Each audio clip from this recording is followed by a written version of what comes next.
ziua! Bună, fetelor! Astăzi o să vă arăt ce produse mai avem aici și ce am mai primit.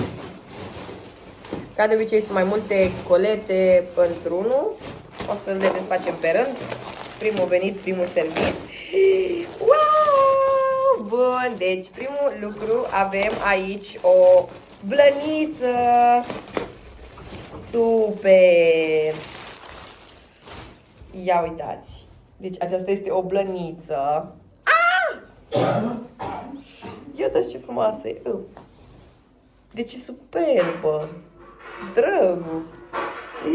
Mamă, ca de păr. Ok, următorul produs.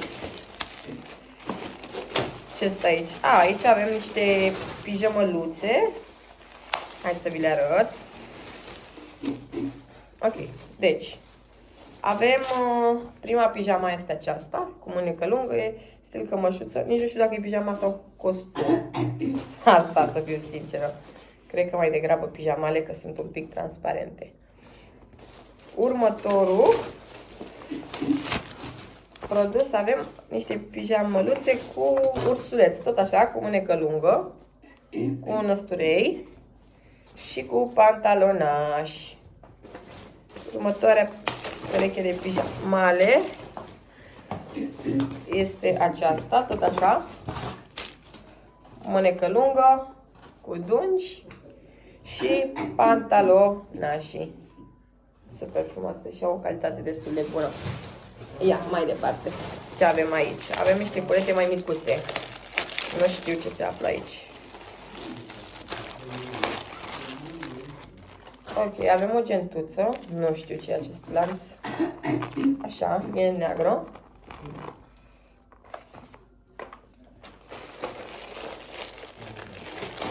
Aici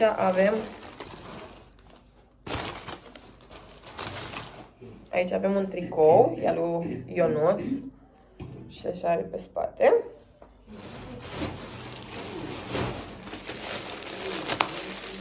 Ia aici ce avem.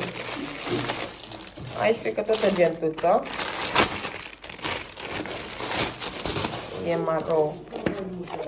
Și are în interior bretelele. Iar ultimul produs